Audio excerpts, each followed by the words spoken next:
Hello দোস্ত, welcome to আয়ন্স world. আজ আমি কোচবিহার থেকে গুরুদম্বারের পার্ট 2 ভিডিও নিয়ে চলে এসেছি। আজকে বলবো লাচেন থেকে গুরুদম্বার জার্নি কেমন গেল, আমাদের এক্সপিরিয়েন্সটা তোমাদের সাথে শেয়ার করব। চলো। তো সকালে বেরোবার জন্য আমি গাড়িটাকে রেডি করছিলাম, কারণ গাড়ির অবস্থা আগের দিন খুবই বাজে হয়ে গেছিলো কোচবিহার থেকে লাচেন পৌঁছতে। মর্নিং দোস্ত, আমরা এখন বেরোচ্ছি গুরুদম্বরের উদ্দেশ্যে। কটা বাজছে? এই যে আর তুমি জানো না কটা বাজছে? এখন বাজছে শুয়া 6টা, ঠিক আছে? এখন শুয়া 6টা বাজছে, এখন আমরা গুরুদম্বরে যাচ্ছি। চলো পরে দেখা হচ্ছে। আমরা এখন বেরোচ্ছি লাচেন থেকে গুরুদম্বারের উদ্দেশ্যে। আর হর মহাদেব। ওম নমঃ শিবায়।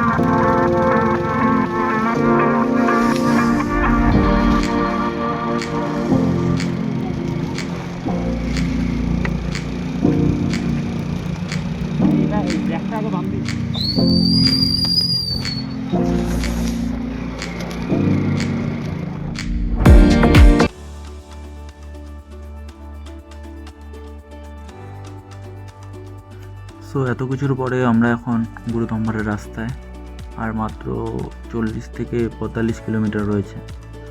আমরা রওনা হয়ে গেছি। তো আসার আগে অনেকেই বলেছিল যে 125 সিসি বাইক নিয়ে যাওয়া সম্ভব না। তো ইচ্ছা থাকলে সবই হয়, সেটা করিয়ে দেখার জন্যই আমি এই ভিডিওটা বানিয়েছি।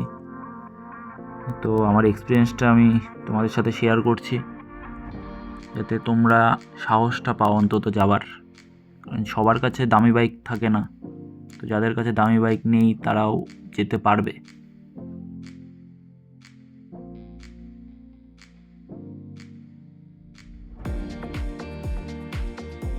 সো এখন অবধি কয়েকটা জায়গা আমি খুব খারাপ রাস্তায় পেয়েছি, রাস্তাগুলো ঠিকঠাক করছে।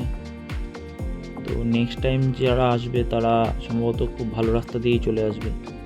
একটু খালি বাইকের এক্সপিরিয়েন্সটা দরকার খুব, কারণ এখানে পুরোটাই বাদিকটা খাদ রয়েছে। একটু কোনো জায়গায় প্রবলেম হলেই সেকেন্ড চান্স পাওয়া যাবে না।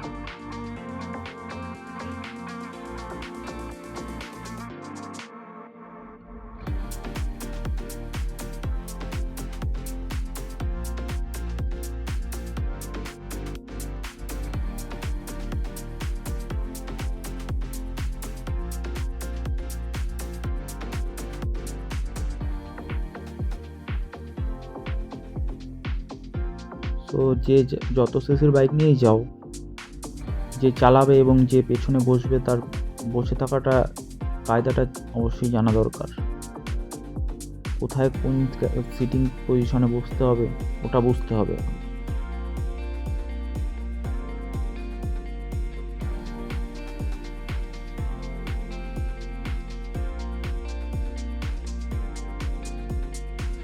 তবে এসে আমি বুঝে গেছি যে ভিডিওতে দেখা আর সামনের দিকে চোখে দেখা অনেক আলাদা, আকাশ পাতাল তফাৎ রয়েছে দুটোর মিলিয়ে।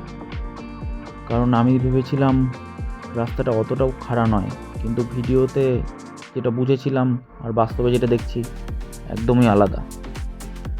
তো বলতে বলতেই দারুণ একটা দৃশ্য চলে আসলো সামনে। সুন্দর দুদিকে দুটো পাহাড় আর মিডিলেও একটি পাহাড় রয়েছে। দারুণ লাগছে দৃশ্যটা, বাস্তবে দেখার মজাই আলাদা রয়েছে।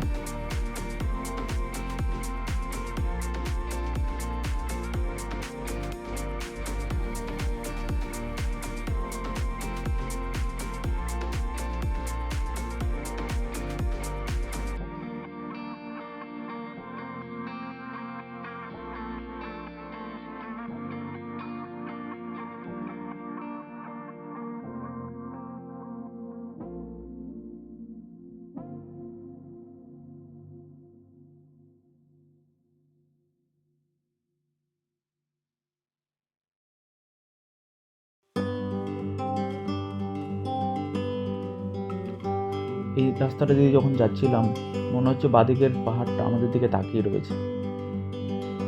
ভয় লাগছিল কিন্তু মজাও লাগছিল, কারণ ডান দিকে খাদ রয়েছে, দৃশ্যটাই অপরূপ। কিন্তু এখানে রিস্ক রয়েছে একটাই, যে কোনো সময় পাহাড় থেকে পাথর পড়তে পারেই অবশ্যই। সো ভালো রাস্তা যেতে যেতেই চলে আসলো খারাপ রাস্তা। তখন আমি টুবাইকে বললাম একটু নেমে যেতে, কারণ এই রাস্তাটা খুবই খারাপ রয়েছে। সবাইকে বলবো এই রাস্তাটা একটু নেমে যাওয়ার চেষ্টা করতে, কারণ বাইক উঠে যাবে ঠিক, কিন্তু আমরা নিচে পড়ে থাকতে পারি। তো আমি ওকে নামিয়ে নিলাম, কারণ এই রাস্তাটায় বাইককে প্রেশার দিয়ে লাভ নেই, আমাদের আরও অনেকটা দূর যেতে হবে, প্লাস চলেও আসতে হবে। তো আমি ওকে একটু নেমে যেতে বললাম এই জায়গাটা, আর আমি একা একা উঠলাম। মাথা যা ব্যথা করতেছে, মাথা ম্যাক্সিমাম ব্যথা করতেছে। বাকি বাইকের কথা জানি না, তবে এই জায়গাগুলো আমার বাইক এক গিয়ারেই চলেছে, কারণ 2 গিয়ারে আমি কিছুতেই নিতে পারছিলাম না বাইক, কারণ এতটাই খাড়া রয়েছিল। আমি সিঙ্গেল গিয়ার ছাড়া ডবল গিয়ার করতে গেলেই আমার বাইক আটকে যাচ্ছিল, তাই রিস্ক নেওয়া যাচ্ছিল না। আর যেহেতু খাড়া রাস্তা রয়েছে, তো একজন হেঁটে উঠতেও তাকে অনেক সাফার করতে হবে, তাই আমি ওকে নিয়েই নিলাম বাইকে।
তো যখনই যতটা গুরুদম্বারের কাছাকাছি চলে আসছিলাম আমরা, ততটাই মনে হচ্ছে একদম স্বর্গের দুয়ার।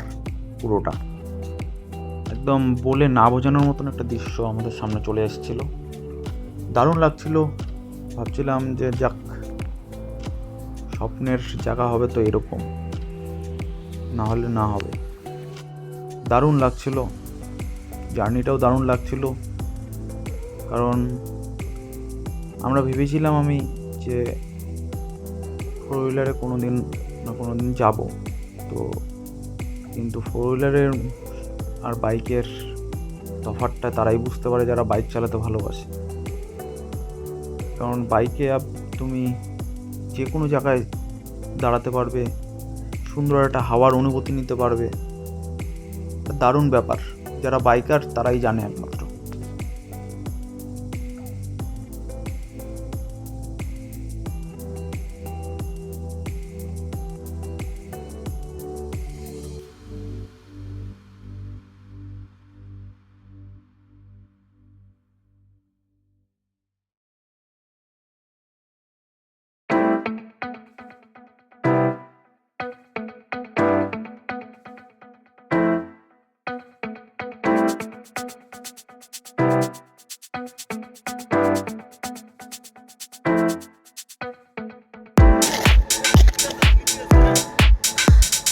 সে আমার পুরো গ্রিপ আছে, অসুবিধা নেই, ঠিকই আছে। হ্যাঁ, জায়গাটা পুরো, আরে এই জুতা গ্রিপ আছে, কিন্তু সমস্যাটা অন্যখানে।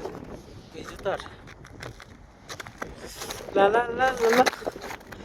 জায়গাটা চারদিকেই বরফ বরফ ছিল, আমরা খুব ভালোই লাগছিল, মজা করছিলাম। আমরা 360 ভিউ দিলাম আপনাদের দেখার জন্য, দারুণ লাগছে ওই জায়গাটা।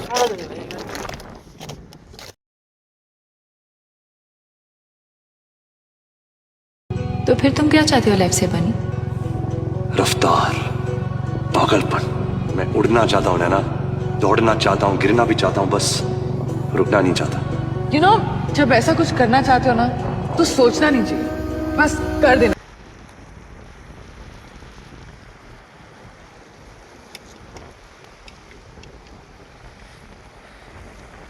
এই জায়গাটা অনেকটা লাদাখের মতন ভিউটা পাচ্ছি আমরা। মনে হচ্ছে এখানেই দাঁড়িয়ে থাকি অনেকক্ষণ। দারুণ লাগছিল। লাদাখ যেতে পারবো কি না জানি না, তবে এটাই আমাদের কাছে আপাতত লাদাখ হয়ে উঠেছিল। चल चले कहीं उड़ के हम चले कहीं आसमां इश्क है ख्वाहिशों सा खोला है मुझको छू गया एक एहसास তো बन छुआ অবশেষে আমরা মোটামুটি গুরুদম্বারের কাছাকাছি, প্রায় হয়তো 1 কিলোমিটার কি 1.5 কিলোমিটার বাকি রয়েছে। এখানে একটা বোর্ড দেওয়াই রয়েছে গুরুদম্বারের, ডান দিকে পুরো রাস্তাটা গুরুদম্বার দিয়ে চলে যাচ্ছে।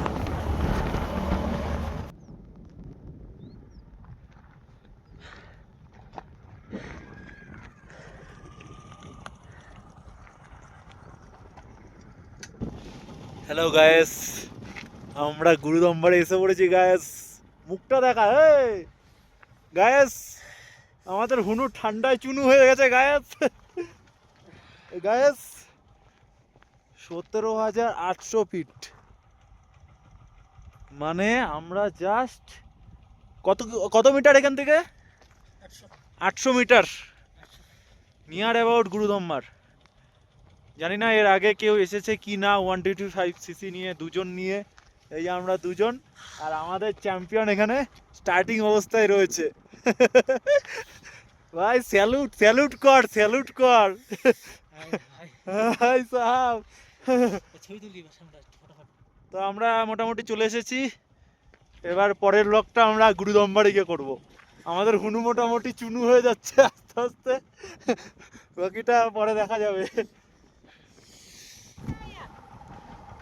हम लोग वेस्ट बंगाल कोचबिहार। हाँ, और नीचे बर्फ है। बर्फ थोड़ा थोड़ा है। हाँ हाँ, चलिए चलते हैं। हाँ हाँ তো এখান থেকে আমি লাস্ট যেটা ব্লগে দেখিয়ে দিয়েছিলাম পাথরের রাস্তা পুরোটাই, সেটাই হলো। দেখলাম পাথরের পুরোটাই রাস্তা, আর এই রাস্তাটা অনেকটাই টাফ বলতে গেলে। খাড়া তো রয়েছে, তাও আমি দুজন নিয়ে যাচ্ছিলাম, তো মিডিলে ওকে একটু নামলাম একটা জায়গা, কোনো রিস্ক নিয়ে লাভ নেই। তো মোটামুটি আমরা গুরুদম্বারের কাছাকাছি পৌঁছেই গেছি। তো কিছু কথা বলে দিচ্ছি যারা বাইক নিয়ে যাচ্ছ। আমার বাইকটা আমি নিয়ে গেছি, আমার বাইকটা প্রায় আমি 8 থেকে 9 বছর ধরে চালাই। তো বাইক সম্বন্ধে আমার যথেষ্ট নলেজ হয়েছে এই বাইক সম্বন্ধে। তো আমি পুরোটাই আমি চালাতে হয়েছে, কারণ ও বাইকটা খুব কমই চালায়, ও স্পিড চালায়। আর যেহেতু আমার দুদিকে ড্রাম ব্রেক, তো পাহাড়ে চালানোটা খুব টাফ হয়ে যাবে। তো আমাদের প্ল্যান এখান থেকে ডাইরেক্ট আমরা মঙ্গন হয়ে গ্যাংটক যাব, এবং 1 তারিখ আমরা গ্যাংটক থেকে ডাইরেক্ট কোচবিহার, সে অনুযায়ী আমরা কোচবিহারে গেছিলাম, পৌঁছেছিলাম। তো যারা বাইক নিয়ে যাচ্ছ, যখন বাইক নিয়ে উপরের দিকে উঠছো, তখন পিলিয়নকে তার সামনের দিকে ভরটা দিতে হবে, যাতে ইঞ্জিনের উপর প্রেশার না পড়ে, এবং যখন নামছো তখন পিলিয়নকে পিছনের দিকে একটু যেতে হবে, যাতে পেছনের চাকার গ্রিপটা ভালো মতন পাওয়া যায়। তো এই জায়গাটা একটু খেয়াল রাখবে। বাদ বাকি ভালো বাইক চালাতে জানলে মোটামুটি যে কোনো বাইক নিয়ে যেতে পারবে, হয়তো দেখেছো। আমার বাইকটার একটাই ভয় ছিল আমার, সেটা হলো আমার বাইকটার টিউবলেস নয়। তো ওটাই আমি একটু সতর্ক করে দিচ্ছি সবাইকে, যে টিউবলেস ছাড়া যাওয়াটা একটু বেশি টাফ হয়ে যায়। কারণ মঙ্গনের পর থেকে আর কোনো আমি জায়গা দেখলাম না যেখানে বাইক ঠিক করানোর মতন ক্যাপাসিটি রয়েছে। তো এই জায়গাটা একটু দেখে যাবে, কারণ এই জিনিসটা আমি কোনো ব্লগে দেখিনি, ইউটিউবে দেখিনি।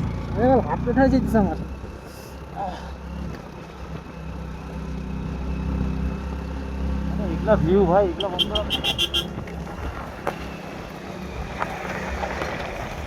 একাতে প্রথমে ধর, তারপর আবার আর একাতে ধর। আমার ঘাড়ে ঠেকানা বুঝতে তো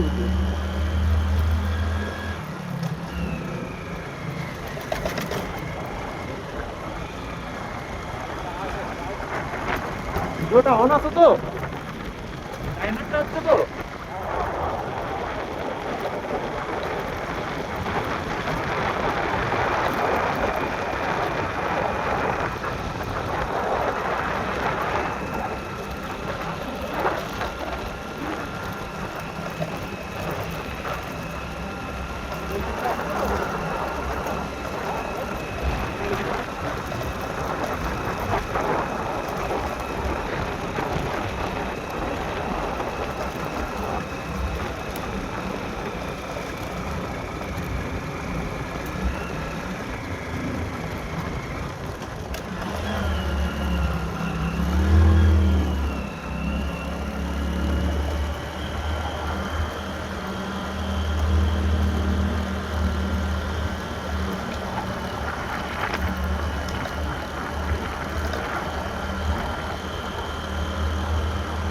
পুরো রাস্তাটাই ঠিকঠাক আসলাম, এখন আর ধৈর্য ধরছে না, কারণ সামনেই আমরা জানি গুরুদম্বার চলে এসেছে প্রায়, কিন্তু রাস্তার পুরো ছিল না, এতটাই পাথর ছিল রাস্তাটায়, মানে যদি হ্যান্ডেল সোজা করে না ধরে রাখ তাহলে বাজে অবস্থা হয়ে যাবে।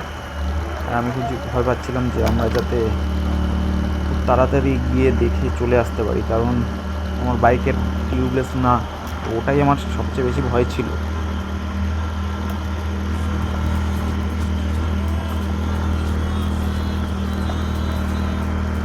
চলো বাবা, আর একটু বাবা।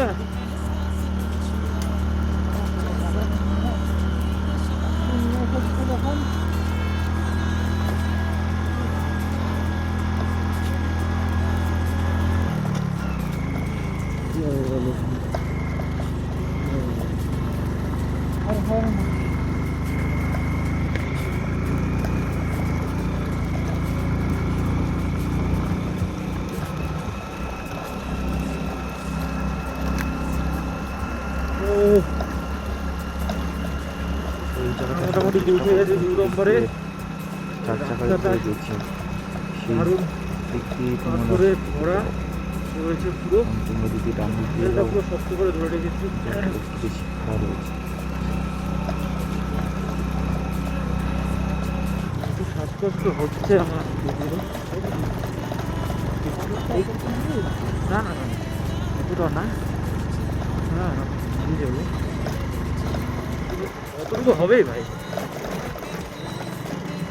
ট্রেনটা খুব কাজে লাগতেছে না, আমার হ্যান্ডেলটা খুব শক্ত করে ধরে আসছে।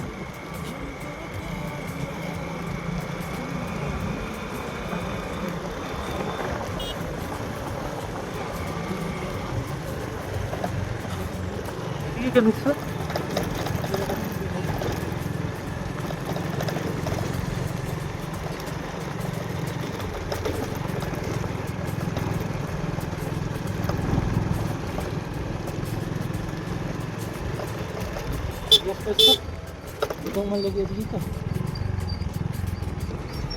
भैया लेक इधर ही है ना, लेक लेक इसी रास्ते पे ना? ठीक है, थैंक यू थैंक यू।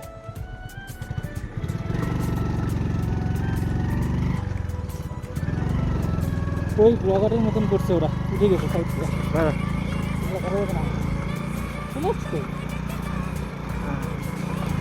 তো মোটামুটি আমরা পৌঁছে গেছি গুরুদম্বার লেকে আলটিমেটলি।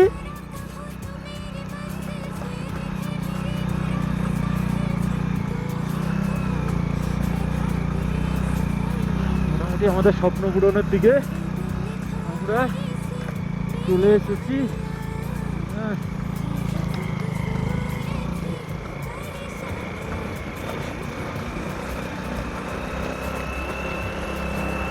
ওরা ওই যে শর্টকাট দিবে।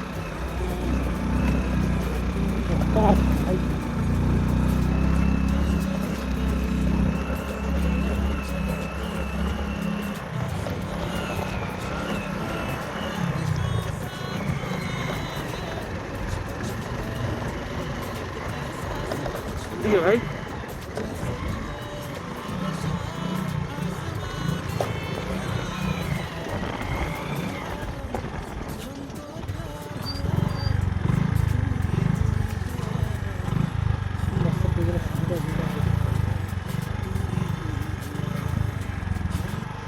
গাড়িটা যাবে ওই দিক দিয়ে।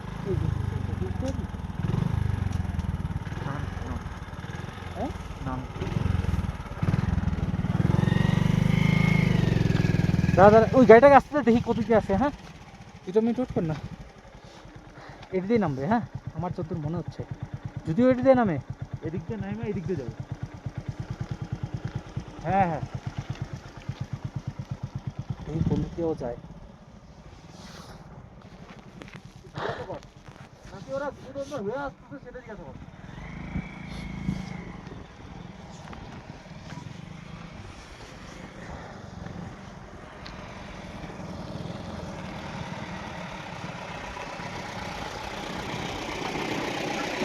তো এই জায়গাটায় আমি একটু इससे টুবাইতে ना कि নামিয়ে अच्छा है নিলাম, ना, কারণ এই জায়গাটা रेस के लिए খাড়া ছিল, তো রিস্ক নিয়ে यही আসিনি। अच्छा है। ठीक है তাই थैंक আমি यू। নামিয়ে সিঙ্গেল উঠলাম এই জায়গাটা। সবাইকে এটাই রিকোয়েস্ট থাকলো যে যে জায়গাগুলো মনে হচ্ছে যে অনেকটাই খাড়া, সেই জায়গাগুলো পিলিয়নকে নামিয়েই তোমরা উঠো।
সো লাস্টলি আমরা গুরুদম্বারে এসে পৌঁছালাম। মোটামুটি অক্সিজেনের প্রবলেম হচ্ছে না বললেই চলে। এই যে আমাদের গুরু ধম্মার হয়ে গেছে আস্তে আস্তে। হ্যাঁ মোটামুটি যারা যারা আসতে চাও আসতে পারো, কোনো অসুবিধা নেই, সেরকম অক্সিজেনের প্রবলেম হয় না, কিন্তু অক্সিজেনটা ক্যারি করা খুবই দরকার। আমরাই হয়তো ফার্স্ট যারা 125cc নিয়ে এখানে আসলাম দুজনে। আমি একটু ভয় পাচ্ছিলাম প্রথমে, কিন্তু তারপরে এত দূর যখন আসলাম তাই চলেই আসলাম। এই হচ্ছে পুরো ভিউটা। এখান থেকে আমাদের ইয়মথাম ভ্যালি যাওয়ার কথা ছিল, কিন্তু ক্যান্সেল করলাম। ঠিক আছে, এই যে দোস্ত আমাদের এখন ফটো তুলবে, বসে আছে, তো আমাদের ফটোটা গুরু তুলে আমার দিচ্ছে এখন। মিশনটা কমপ্লিট হলো খুব দারুণভাবে। যেটা প্ল্যান করেছিলাম সেই অনুযায়ী আমরা এখন গ্যাংটকের দিকে রওনা দিয়েছি। মঙ্গন হয়ে আমরা গ্যাংটকে যাব। মঙ্গনের পারমিটটা জমা দিয়ে আমরা গ্যাংটকে যাব। গ্যাংটক থেকে নেক্সট দিয়ে আমরা একদম Coochbehar. So thank you, good day.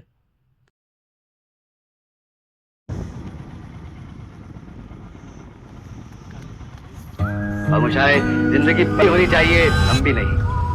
खामोशाई जब तक जिंदा हूं तब तक मरा नहीं, जब मर गया साला मैं ही नहीं, तुम्हें डर किस बात का? গাইস আমরা ফিরছি গাইস, টাটা টাটা গুরুদম্বার।